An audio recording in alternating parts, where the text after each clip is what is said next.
Hello, everyone. We are going to start sharp at 6. It's a request to everyone to please switch on their videos because it's mandatory by the World Record Company that we have everyone's video and we can actually see the participant. Okay. And also, please keep your audio on mute at all times so that there is less disturbance and the voice does not echo. Video on and audio off. And just give me another minute to start.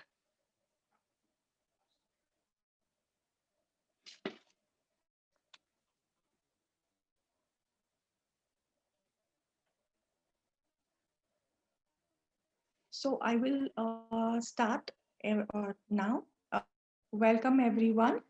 And this is a world record attempt organized by the Tamil Nadu Association of Clinical Psychologists, which aims to have the most number of clinical psychologists presenting a webinar on mental health to different spectators simultaneously. So there are about 80 of us qualified clinical psychologists who are speaking to various audience like you across the country, across India, and we are trying to reach a world record. Now, world record is just the beginning. The whole idea is to spread awareness about mental health, about the well-being, right? About mental well-being. So, what is that we are looking at? What are we looking at? The aim is to uh, spread awareness. As you know, the WHO theme for this year has been mental health accessible to all. So the idea of WHO was to reach and tell the people the concept of mental health and make it accessible to not just the elite class of society or not just to people who are in the urban areas or the educated class, but to everyone. So the framework of my presentation is I will tell you what is health, what is mental health. Then we will have a brief about the mental health investment across lifespan, starting right at childhood up to old age, because mental health problems don't actually have an age group. It can come across to us or it can affect us at any given time. I will talk about the field of clinical psychology, what it is, and how it differs from what is psychiatry. Then, what is that is a red flag for us to reach out to actually seek help? Developing life skills and enhancing well-being. So, I'm not just going to talk about mental illness. I'm going to talk about mental well-being. Okay, because as we know, prevention is always better than working on it afterwards. And in the end, I will tell you about the helpline numbers. So what is mental health? The WHO, the World Health Organization, talks about health as not just an absence of disease. Okay, so it's not that I don't have any symptoms or I don't have any illness. It talks about a complete physical, mental, and social well-being. So it's not just okay not to be ill. It is important that you are healthy in the sense that you are well adjusted physically, mentally, and socially. So mental health is defined as a state of well-being in which every individual realizes his or her potential. What is it that I'm capable of? Can cope with normal stresses of life. So we cannot have a life without stress. We are going to have stressors in life. We are going to have ups and downs in life. And at that point, we cannot say that we are unhealthy. Our ability to cope with this stress, our ability to deal with whatever life dishes out to us is what mental health is about. And that we work productively. Now, by work, I do not mean work which pays us, but any work that you do. As a student, your ability to study, as an old person, your ability to adjust to whatever surroundings are there, and fruitfully make use of your time, and in a way contribute to the society in his or her capacity, our ability to contribute to society. Now, there are lots and lots of myths about mental health, from it being because of evil spirits, because of bad karma, because of curse of God, to even today, we think of mental illness as something that is a weakness of mind, which is not true. Mental health has nothing to do with being strong or being weak. It is not a choice that we make. We don't choose mental illness. So, what is mental health? Mental health is more than the absence of mental disorders. It is not necessary that because I don't have a mental disorder or a diagnosable illness that I'm mentally healthy. Mental health also means that I'm using my optimum capacity to adjust to the world around me. It is also myth that socioeconomic factors or biological factors, or there has to occur something major in my life for me to fall mentally ill. No, that's not true. Mental health is determined by biology, in terms of genetics, in terms of chemical changes in the body, in terms of hormones.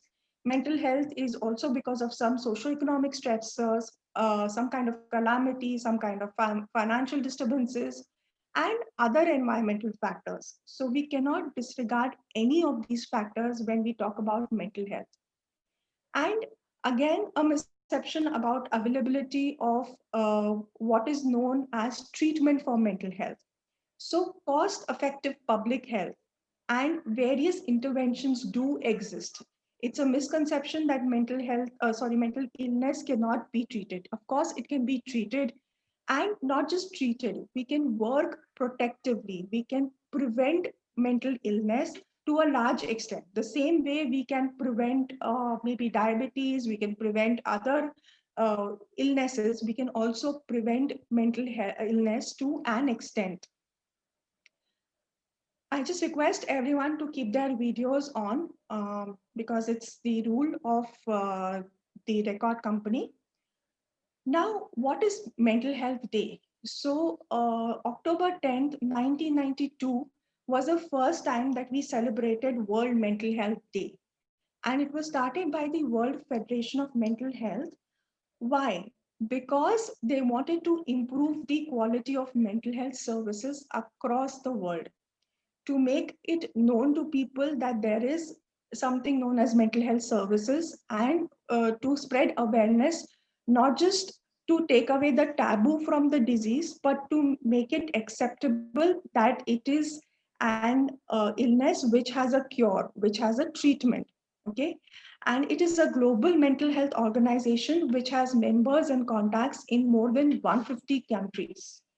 But despite the efforts of the WHO, the local governments, the various unions, there exists a large treatment gap, which is the reality even today, even in developed countries.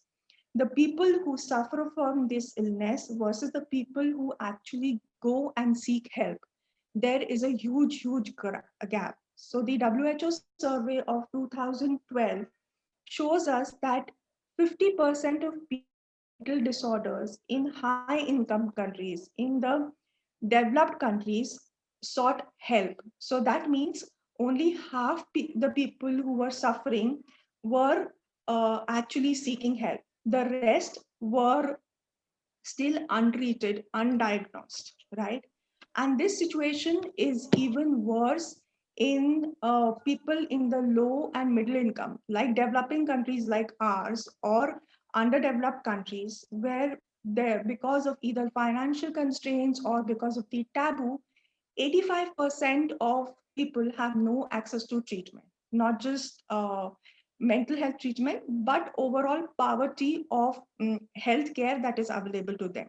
So if physical care is ignored, imagine how much mental care is ignored.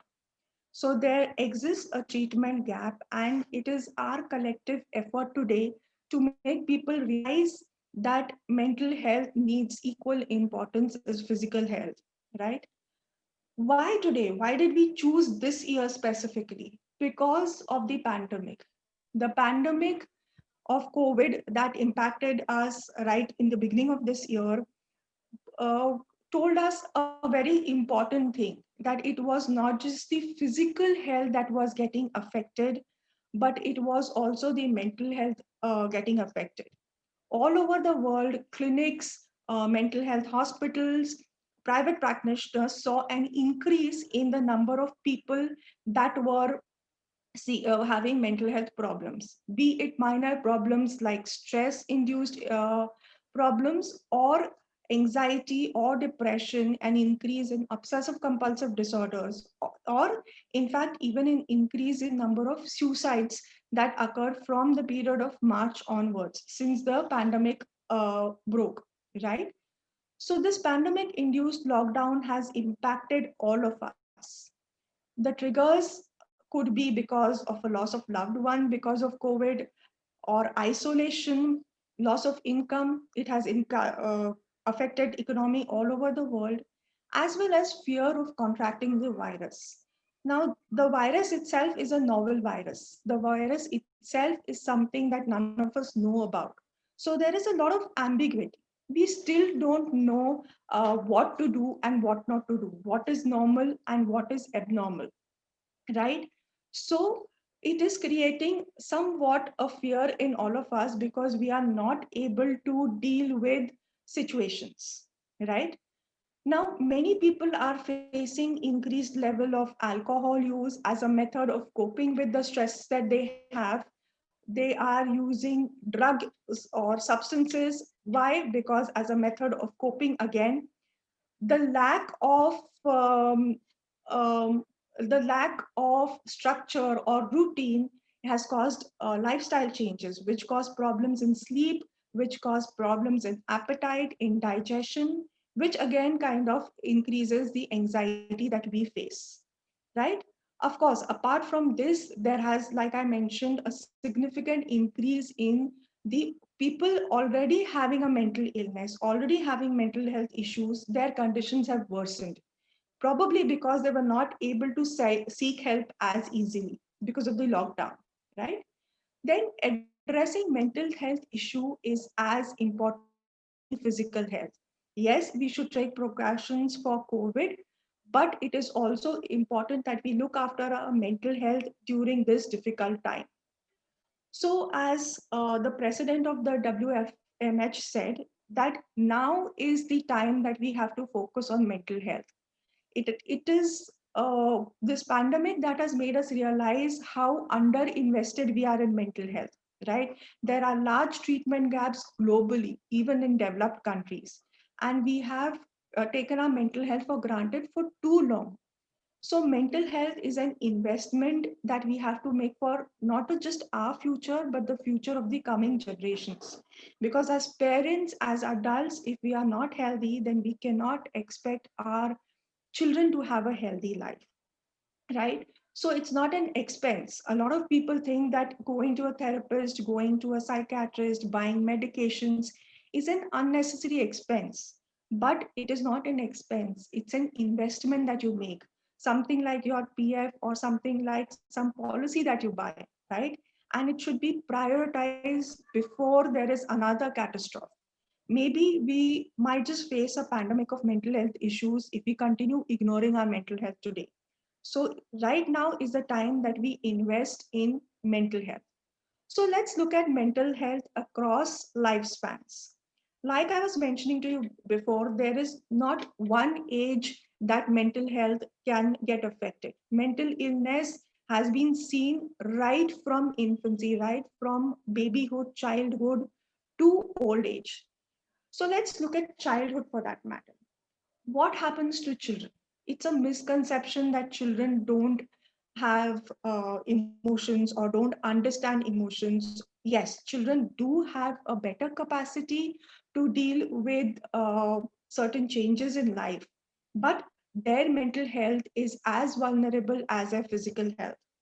When the pandemic broke, everyone said that we should take care of our children because they have poorer immunity and are more likely to contract the virus. Yes, similarly, children are also more likely to suffer from mental health issues, right?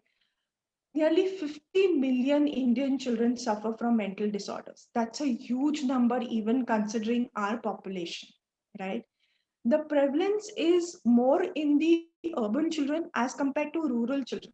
But this may not just be a fact, it just could be a statistical misunderstanding because of underreporting of cases. The rural setup, unfortunately, does not have mental health or mental health workers available as easily. So, a lot of times, these children are not taken to a doctor, but perhaps to a religious guru or for some religious treatment. So, there could just be an underreporting of cases. And the treatment gap, whether urban or rural, could be wider among children and adolescents in India. And we cannot forget the special populations, the orphans, the street children, the juvenile home people, the rescue homes, and many other places where children and adolescents are neglected, possibly abused, and face harsh conditions, right? So they are at a higher risk for mental illness. But there are hardly any statistical surveys or research which can show us what happens to the mental health of these children. So, what are the mental health issues that children face? Now, the simplest way to understand this is that any change in the child, which can affect the way they learn, the way they behave, the way they handle their emotions, right? Which can cause them distress, which can cause interference in their academic life, in their whole home life, and their play activities, can be called as a mental health issue. Whether it is a disorder is a different matter altogether. That does not mean that it does not need to be treated. It just means that it is an issue that needs to be addressed. So some of the commonest problems in child mental health is ADHD, which is known as the attention deficit hyperactivity disorder, or ADHD, which is the child's inability to pay attention or sit in one place. Now imagine when the child spends about majority of his time in school or in activities where he is expected to pay attention, where he's expected to concentrate, how problematic having ADHD can be, right? Then there are disruptive behavior disorders where the child causes problems either to self or to others because of his behavioral disturbances. Such children are often labeled as bad children, as problem children, and nobody looks at it from the point of view of a mental disorder or a mental health issue, but it is actually, in fact, a mental health issue. The simplest example that I can give you is bullying. We look at the child who is being bullied and he is a victim, and we talk about how he could suffer from emotional disorders. But the person who is bullying, who is the bully, can also be suffering from a behavioral disorder and may require treatment, right? Then there are pervasive developmental disorders such as autism, which require early diagnosis, treatment, understanding, and a lot of help. There are anxiety disorders which start in childhood and either affect the child's ability to learn, to adjust to environment, or in general cause him a lot of distress. Learning and communication disorders, and inability to learn, inability to benefit from the experience, and inability to talk about what is disturbing them, right? And depression. Again, it's a myth that depression is something that only the adults suffer from. No. Children as young as 5 and 6 years of age have been diagnosed with depression, and it is very, very important for us to look at this point of view from a child's perspective also. The COVID-19, the pandemic, has worsened mental health of children. Like it has affected us, it has affected them. Why? Because of lifestyle changes. A child who used to go out, who used to roam around freely, who used to go down to play, who used to go to school, meet friends, today is sitting at home doing nothing. Lifestyle changes, right? The children struggle to understand. They have a lot of information coming through social media, through adults, through their friends, which may or may not be accurate. And it causes a lot of fear and anxiety. Different children react differently. A child may react with anger, irritability, crying spells, or a child may become excessively fearful. Both these children need help. The online classes and screen time have brought in, yes, they are useful, but they've brought in their own set of problems, right? The increased screen time has caused an increase in anxiety because of the focused light. It has caused people to become addicted to internet and online gamings. It exposed the children to a lot of unnecessary information as well. There has been a substantial increases against in children in terms of domestic violence, in terms of child physical or sexual abuse, which is seen throughout the world, not just in our country but across the world. Managing children who are at home 24 by 7 is difficult for the parents, right? Parents who are used to a life of their own have no time for themselves because they have to keep the child entertained. So this has also caused an increase in friction. Now, we have to understand that most mental disorders are caused by a combination of these various factors. So we cannot just blame one factor or just hold one factor responsible. What is it that we can do? I request all of you to just please keep your audio on mute and video on. Now, coming to what we can do to treat and manage childhood mental health issues. Of course, in severe cases, we will require medication. We will require the intervention of a psychiatrist in severe cases. But there is also psychotherapy and behavior therapies which are necessary and which can help children cope with whatever is happening to them. Please remember early intervention. The earlier you recognize a symptom, the earlier you bring the child to a professional, the easier it is for us to deal with them, right? And we can prevent the distressing and disabling effect of the mental disorders, right? What affects us in childhood has a long term bearing. Okay, it can affect us in adulthood as well. An incident of child sexual abuse which occurs as early as 5 6 can impact the child or the adult even later in life. So bring the child on early and we will be able to preventively work. So what are the factors facilitating child's mental health? Give the child unconditional acceptance. As parents, as teachers, as the adults who surround these children, they need your acceptance, not just based on how they perform or how they deal with life or how much they listen to you, but the child should be comfortable that if I make a mistake, I can go to my parent and I can tell him that this is something that I have done. The parent might punish me, might reprimand me, but will still accept me for who I am, right? Then nurture the children's confidence and self esteem. Give praise, give reinforcement, tell them that they have done a good job. It doesn't make a difference to us, it doesn't cost us anything, but it means a lot to the child. Make time for play. Don't put them in a rigid schedule where they don't have time to play. And play doesn't mean joining a badminton class or joining some kind of an activity. It means free play, where the child is exploring his own creative ability to play. TV use should be monitored not just because of screen, but because of the kind of information that comes through that box, right? Provide appropriate guidance and instructions which are clear. Do what you want.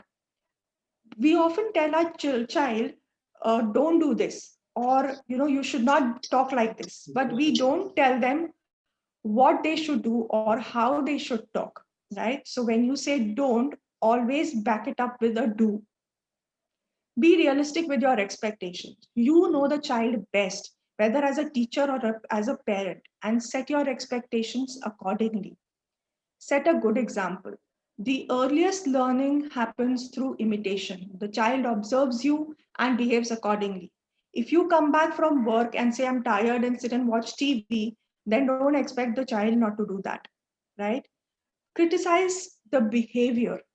Don't criticize the child. The child is always a good boy or a good girl. It's the behavior that needs to be termed as good and bad, and not the child. Avoid nagging, threats, and bribery, because that's what the child is going to learn. And when he or she turns around and bribes you, we have no answers.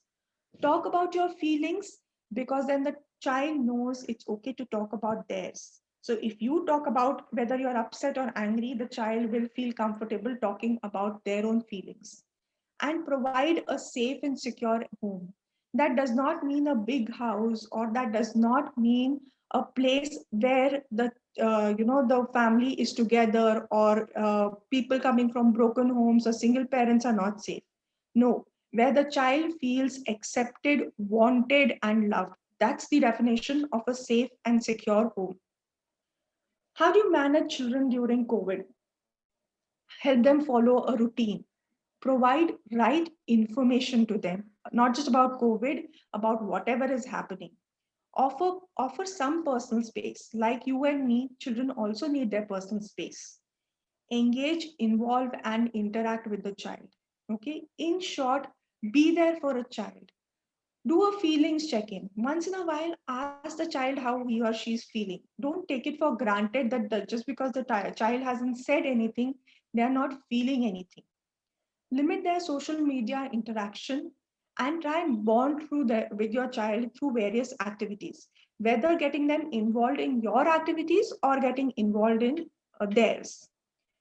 Now coming to an age which is as it is difficult, the 13 to 17 years of age, the adolescence. Now, during adolescence, there are a million of changes happening. There are physical changes in terms of hormones, there are cognitive changes happening. The person is forming his self esteem, emotions are going haywire, the body is changing, there are social expectations. The child is learning to form his own moral setup. He is expected to understand spiritualism, the impact of culture, religion, as well as the kind of sexual changes that happen in children. So, to begin with, this age is different. A lot of issues occur during adolescence. What? One is the lack of knowledge about physical changes happening in the body. Most of us don't talk to our children about what is happening to them, right? And this can lead to problems in body image, where they see media, they see the heroes and the heroines having a perfect figure or six packs, and start expecting that out from themselves, right? And this causes them problems. There is high peer influence. There is a chance that they are exposed to substances, to substance abuse, right? So there is a chance that they can get addicted. Here, I would like to mention it's not just substance as in alcohol or drugs, but addiction to internet, addiction to gaming is something that can happen in this time. There are instances of depression and anxiety. There is self-esteem concern, because your body image, the kind of friends you have, your academic performances, your sports performances happen here.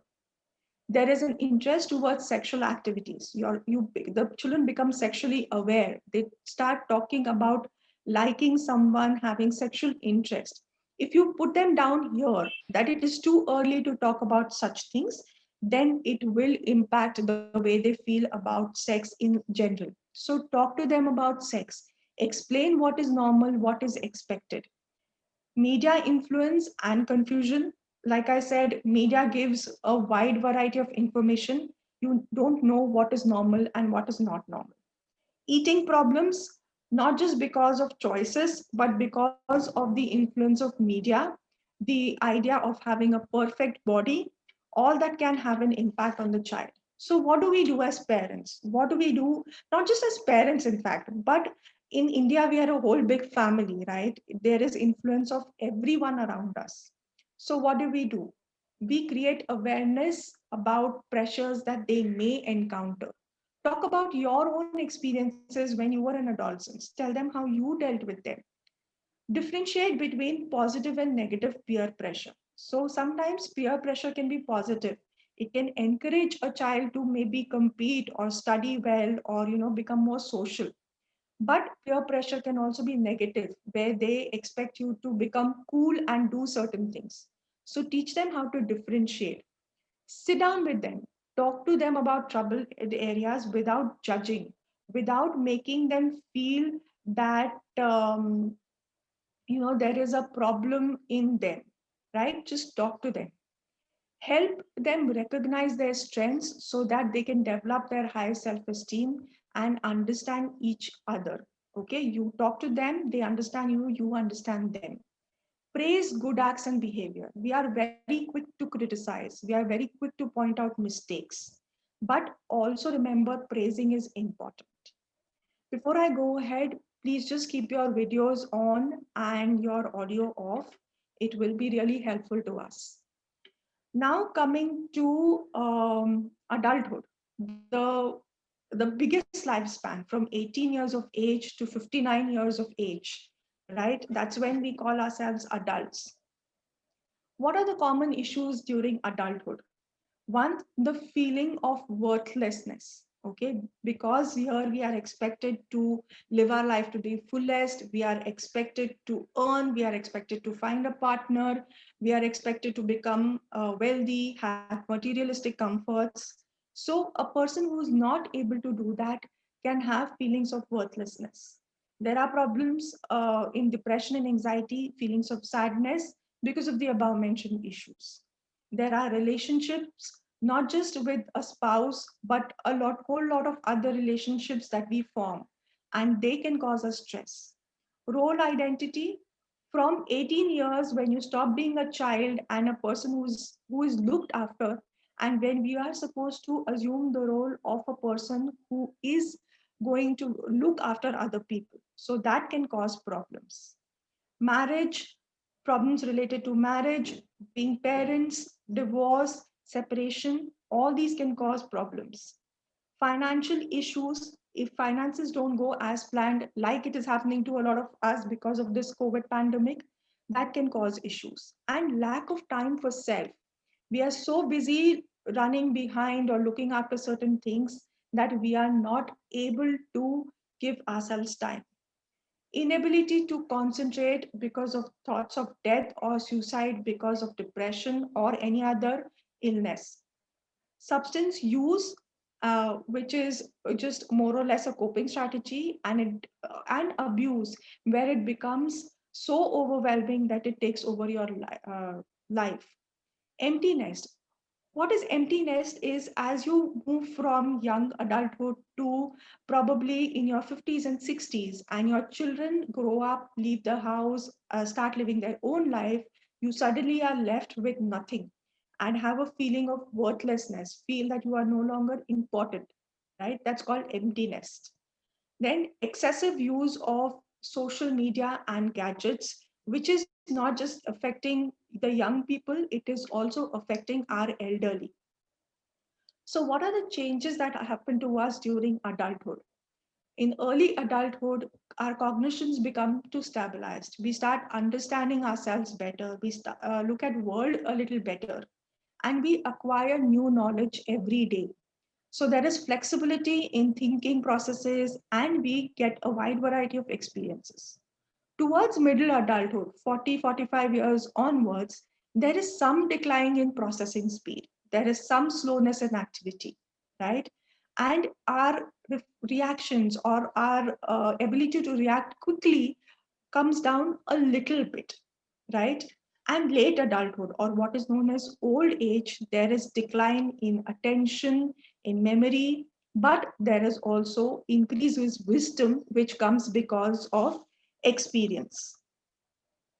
What are the social and emotional changes? Okay, so with adulthood comes a lot of changes of work, of marriage, of parenthood. Okay, and which is determined by a social clock. So we all have this thing that by 26 I should have a stable job, by 30 I should have a car, by 28 I should be married. Okay, which is culturally recognized, and it can cause a lot of pressure on us if it is not going according to plan.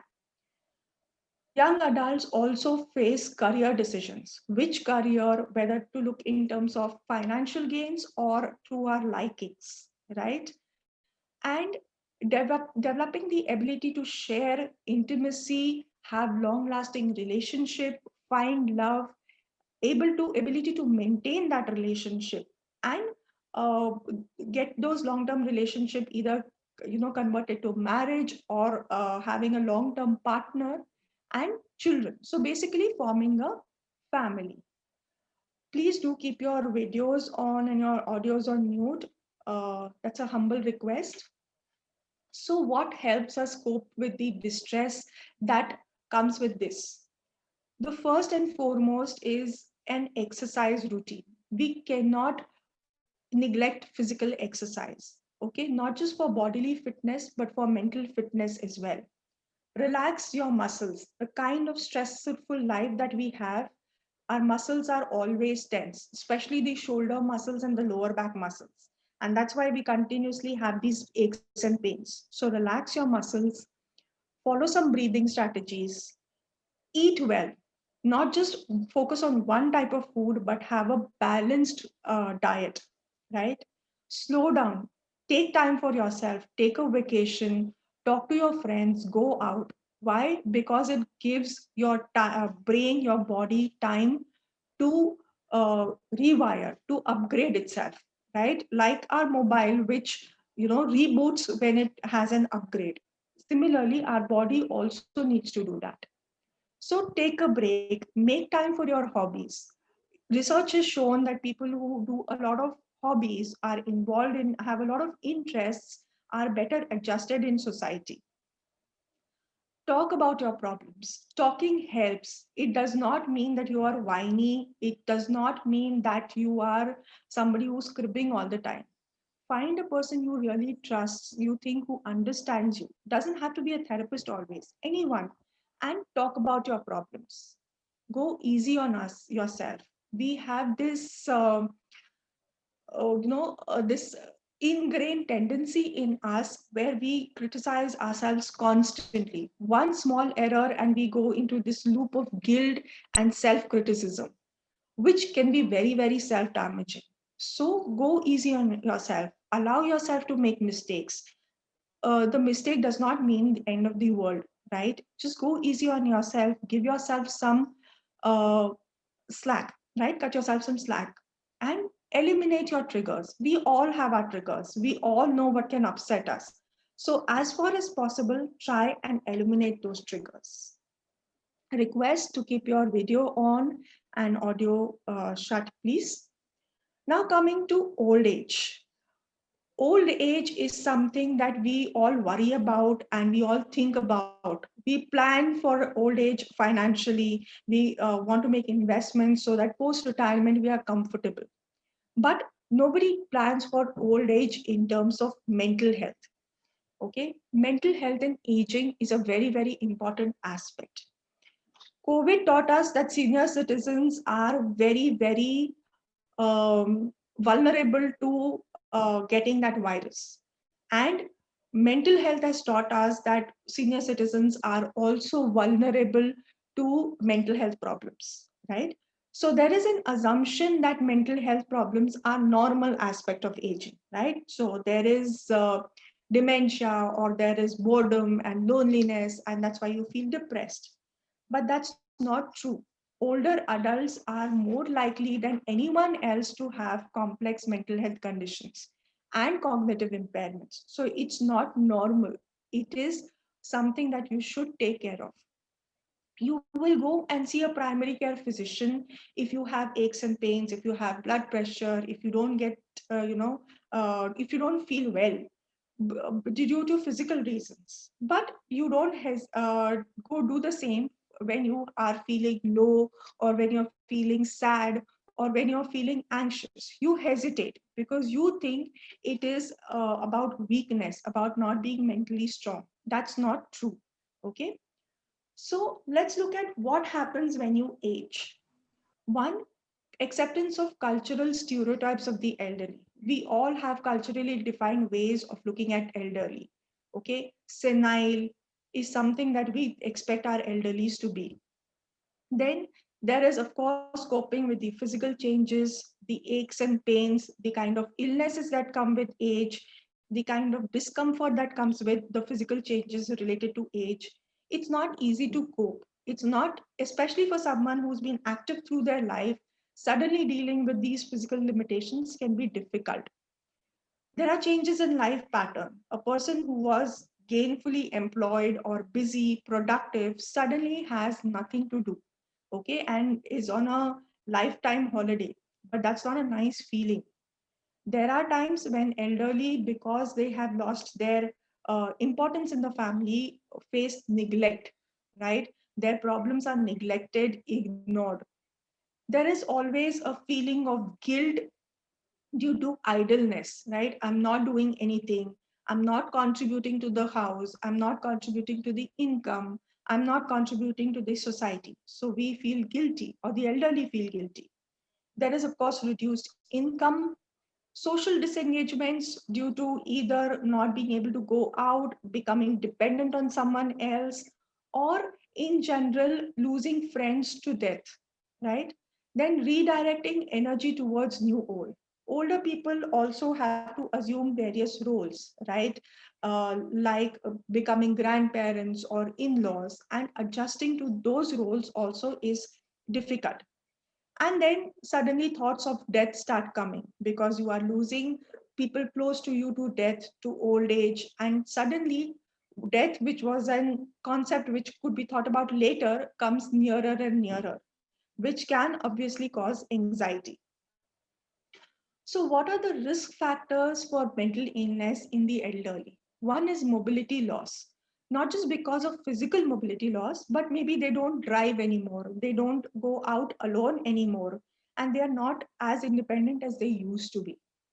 Marital status can change in terms of losing a spouse to death, bereavement because people around you, your friends, your confidence are no more. Okay, people who you've grown up with, or your own parents or siblings, you lose them.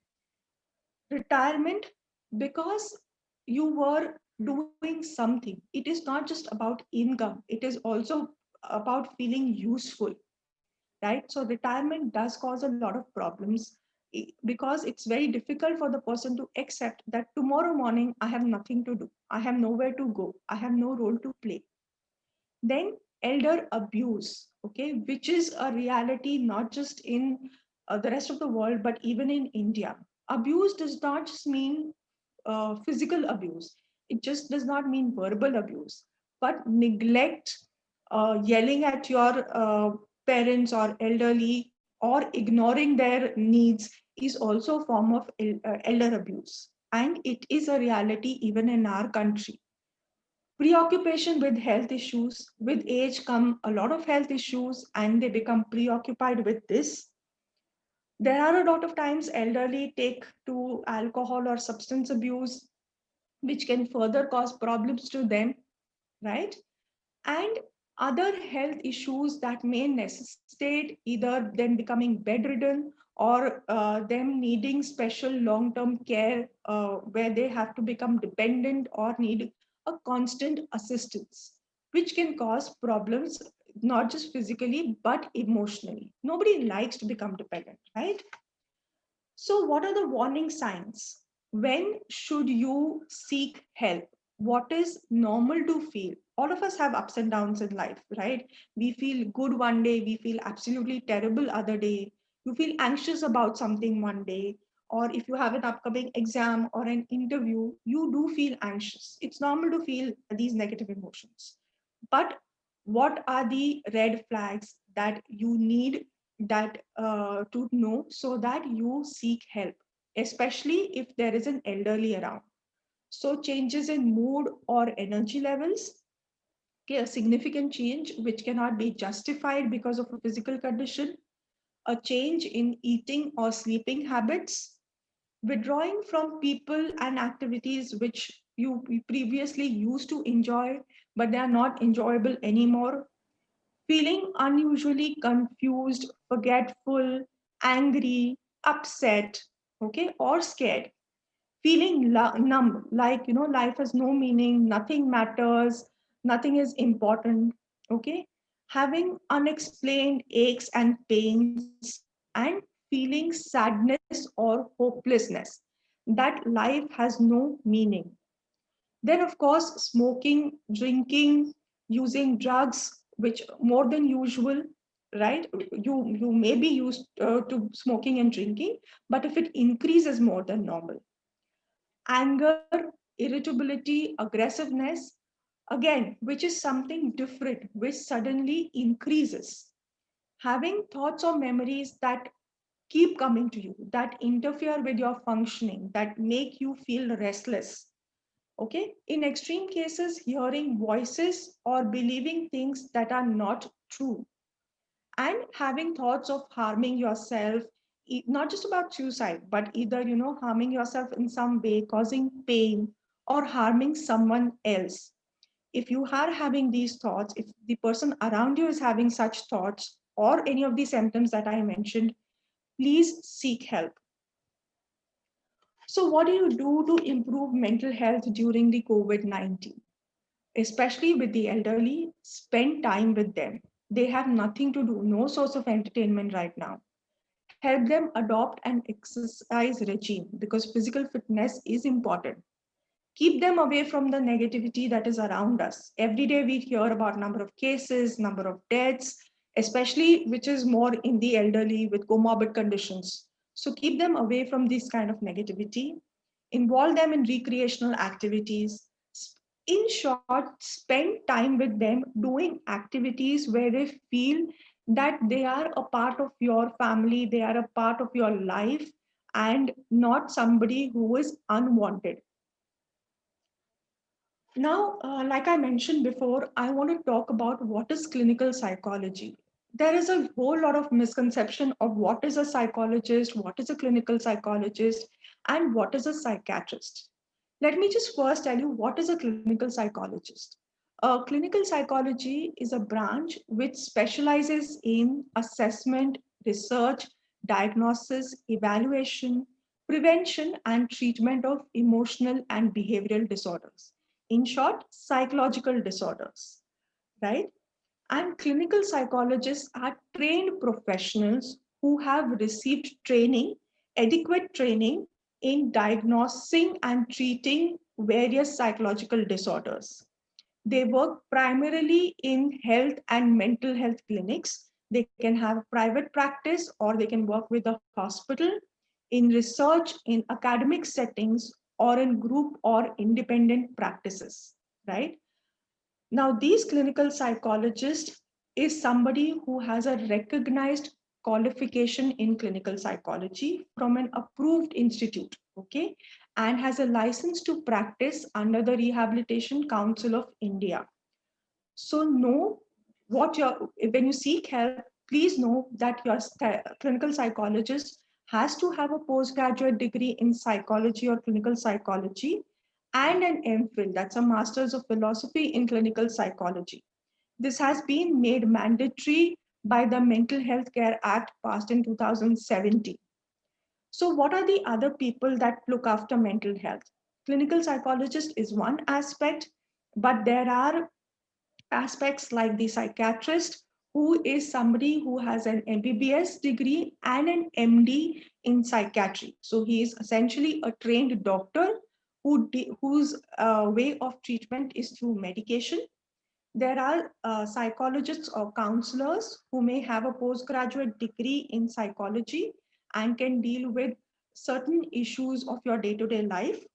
And there are social workers, mental health social workers, who talk about, who help you integrate back into the society or help you adjust to the society, right?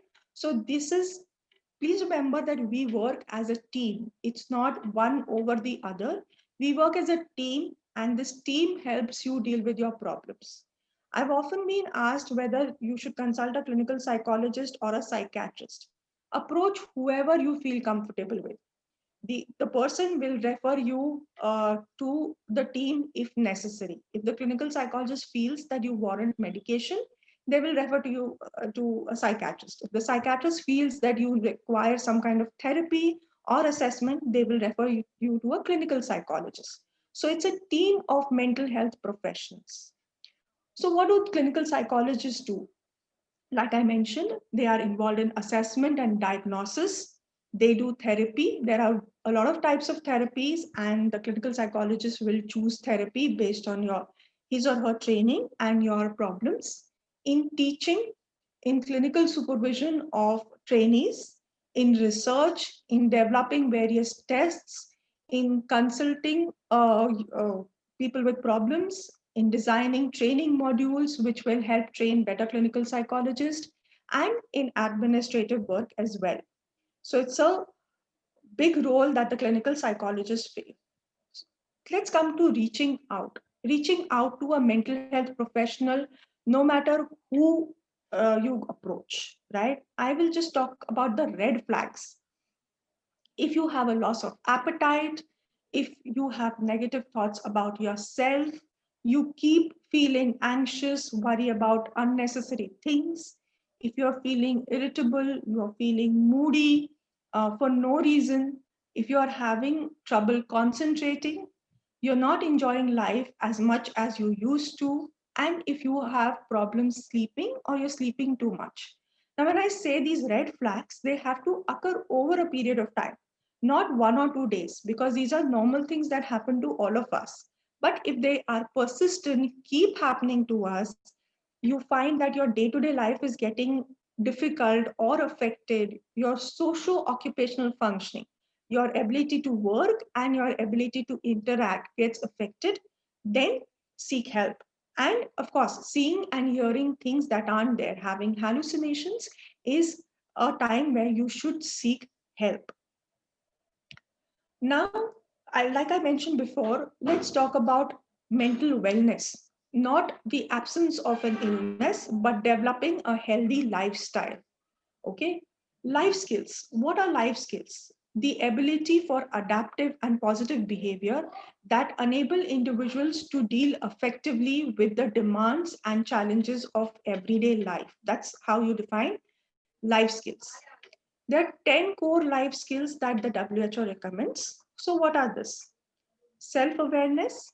So, having an idea of what are our strengths, weaknesses, how it affects us, how it causes us problems, what causes us stress is self awareness. The moment you become aware, you are more likely to work on it. Creative thinking, coming up with various strategies or various ways which are unique to us, which will help us deal with what our problems are. Okay. So, one problem has a multitude of solutions, and using creative thinking to come up with alternatives so that we are able to deal with the consequence of our actions or non actions will help us respond adaptively. Then critical thinking and ability to analyze information and experience life in an objective manner. So, not think of it from an emotional point of view, but looking at it from a logical, rational manner. And it helps us recognize and access the factors that influence this, and factors like our value systems, our peer pressure, the information given by media, and helps us deal with it better. So, what are these critical thinking strategies? Reflection. So, thinking about a problem, think about a problem rationally, being aware of what my problem is, honestly accepting that problem, being open minded about the kind of solutions or suggestions, discipline, and judgment. Knowing what to do when is part of critical thinking strategies. The other important life skill is assertiveness. So, what is assertiveness? It's an ability to openly talk about your desires and needs, accepting them not just to yourself, but talking about them. An ability to say no, openly talk about positive and negative feelings, and ability to establish contact and have a communication skill, right? So, ability to maintain a conversation is assertiveness, which is, of course, a useful skill to have. Problem solving skills. So, we have Problems. Okay, there's no one without problems in life. How do you solve problems? First, understand what the problem is. Okay, what are the possible alternative solutions to that problem? Okay, there's not just one solution. What are the alternate solutions? Make a decision about what solution best suits me, and then implement that solution, and then take a check of whether that solution works or doesn't work. And if it doesn't work, then I have alternate solutions. So going back to step 2, that's problem solving skills. Conflict management, as long as we live in society, we will have conflicts. So stay flexible. Know that there is no right or wrong, and people have different viewpoints. Reframe conflict. Stop looking at yourself as a victim, as somebody who is suffering because of other people, and reframe the conflict as difference of opinion. Ignore the conflict. We can't fight all the battles that come our way, right? We will have multiples of conflicts with people around us. We can choose to ignore few of them and compromise on few of them. You don't have to win all the time, and exit the conflict if you think that you cannot find a solution and it is not worth the time and energy that you are spending on it. A lot has been said about emotional intelligence. What is emotional intelligence? Please do keep your audio muted and your video on. So, emotional intelligence is having an empathetic approach, right, for others, but having a healthy self esteem for yourself, right? Learning how to talk, how to communicate, not just about things, but about feelings as well. Taking advantage of positive emotions. When you are feeling a surge of positive emotions, make use of them and get things done. Recognize positive attributes in people, but more importantly, in yourself. Learn the skills of giving and receiving compliments. Here, I think we lack as a society. We can neither give compliments or receive compliments in a graceful manner. That's a skill we have to learn as a society because it is extremely important. Develop knowledge of patterns, stages, or the triggers that make you angry, and accept them and work on them. And take responsibility for your own actions. Don't always blame others or the environment. We all make choices in life, and we should take responsibility of our own our own choices. Then, building resilience. Resilience is our ability to accept things, accept hardships, difficulties, and deal with them. Life cannot be without any of these, right? It's irrational of us to accept that there will be no hardships in life. So, if you do have hardships, if you do have stressors, you need to have a good coping skill. You need to be resilient, right? And how do you build that resilience? Make connections, make friends, talk to people, have a good social support, right? Avoid seeing crisis as an unsolvable problem where it's too big, I can't deal with it, and I surrender to the problem. Maybe the solution is not the way you want it to be, but there is always a solution, right? Accept that changes, or let's say hardships, are a part of life. They are a part of living, and they will come to you no matter how well you have planned your life. So you need to accept that this is a part of life. When you accept, it's easier to deal with. Move towards your goal. Set short term goals, because if you keep looking at long term goals, it's going to take time for you to reach that goal. And when you take time to reach that goal, you will realize that you get more and more frustrated. So set short term goals, take actions, okay, look for self discovery and self improvement, but most importantly, take care of yourself mentally, physically, emotionally, financially, right? Enhance your well being. So have time management. Figure out where you are wasting time, okay? If Also remember, seek help. You don't have to do everything yourself. You don't have to carry the entire burden of life on your shoulders. Take help, pay others to do your work, which doesn't have to be done by you. and find a balance between things that you have to do and things that you want to do. Okay. Then regular physical exercise. Okay. Studies since the beginning of time have shown us the importance of physical exercise, not just to lose weight. That's not the purpose of physical exercise.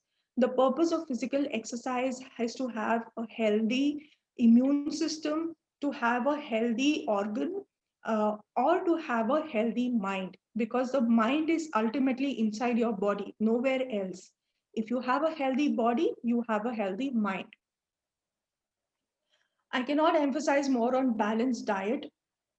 Eat well, eat healthy, drink water, plan your day. Know when you need maximum calories. Most of us start our day in the morning. So eat the morning meal well, right?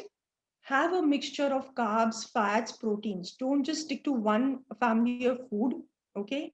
And give your stomach rest before going to bed, right? So that your digestion has taken care of, and you do not have problems sleeping. More important than anything else is your sleep hygiene, your quality of sleep. All of us have a body clock. We know when we are sleepy. Sleep during the dark hours and stay awake during the light hours. Improve your sleeping environment. Doesn't mean that you have a bed to yourself or a room to yourself, but improve your sleeping habits, right? Be comfortable. Have lifestyle adjustments which allow you to have at least 6 to 8 hours of sleep, and avoid caffeine or gadgets after 6 p.m. because they will cause your brain to become more and more active, and then you may not be able to sleep. So I was telling you about helpline numbers. Okay, to quote J.K. Rowling, who herself had mental health issues, please remember that help is always available to those who ask for it. It is within us to not ask for help. We always feel that, weak people ask for help. And if I ask for help, it means that I am not able to deal with my problems, or I am lacking certain abilities. It is not true. Help is something that all of us should ask for, all of us deserve, and all of us will get, right? Maybe it will not come from the person that you asked for in the first go, but help is there. There is an entire team of mental health professionals who will help you. It does not have to be your friend or family member. They're not qualified for that. But like I said, there are psychiatrists, there are psychologists, there are clinical psychologists. There is a whole lot of people who will help you, right? And these are the helpline numbers which the Indian Association of Clinical Psychologists have started, especially during this COVID-19 times. So seek help. It will not make you a lesser human being, or it will not make you a weak individual. In fact, uh, is a sign of intelligence is the idea that you choose to ask for help, right? So please do ask for help. This is about a brief overview. I know mental health is a vast topic, and it is something that we cannot cover in an hour, right? I'm sure there are a lot of things that I was not able to cover because this was a short presentation. But mental health is not different from your physical health. It is not less important. It is not something that you should take for granted. Mental health is something that you should focus more on, more than anything else, right now, especially right now in this difficult time, right? So year 2020 is about mental health being accessible for every person, every individual of the society, from child to adult to old people. That is it from my side. If there is anything that you would want me to clarify, do you want me to talk about, please, you can ask in the chat box, and I will be glad to answer.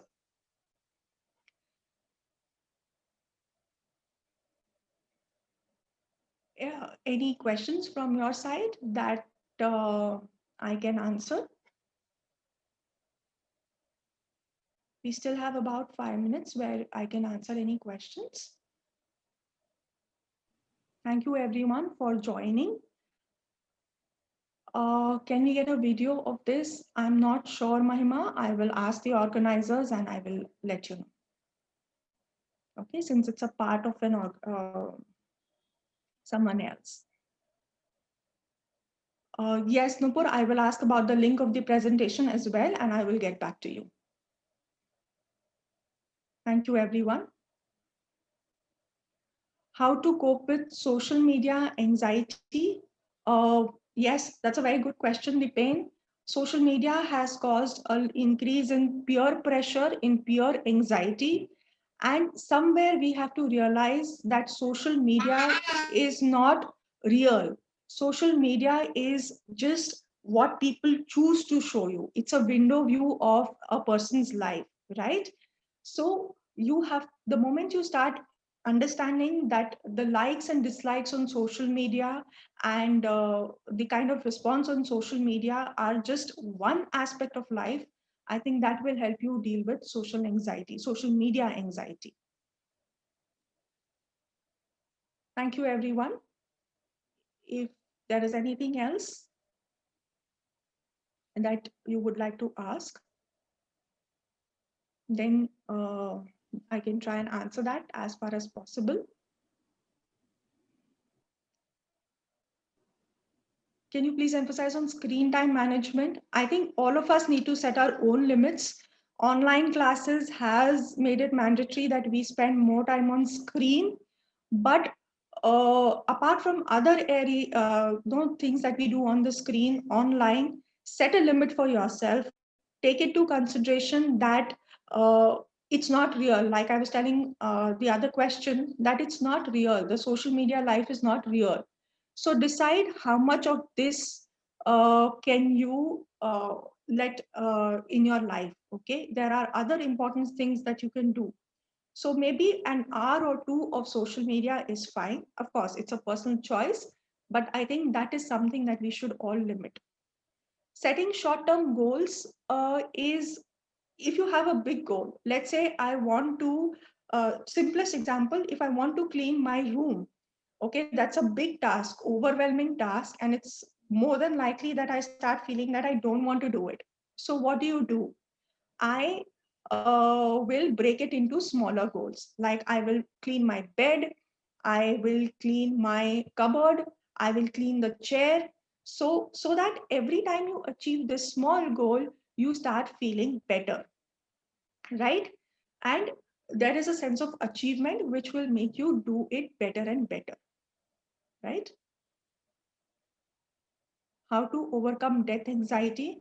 I think our culture and religion is very helpful in when we come to dealing with death anxiety, because death is a reality of life, and it is something that we all will experience, and it is an ultimate goal for all of us. Like all religions say that death will bring you closer to God or to the Almighty, right?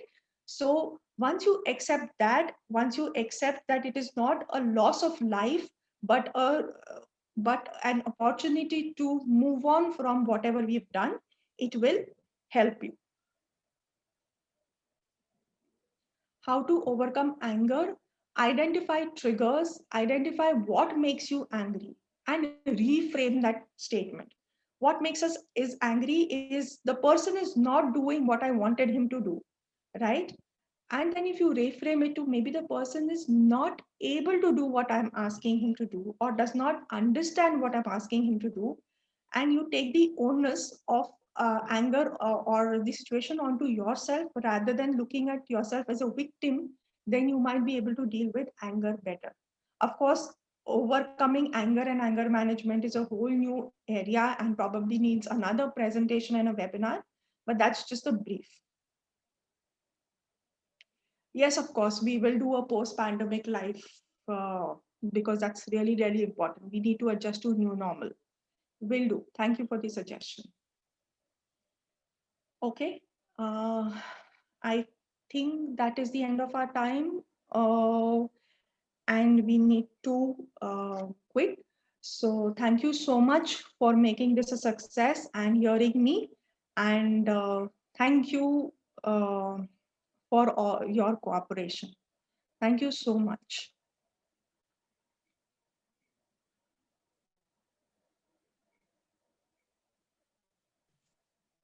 Thank you, everyone.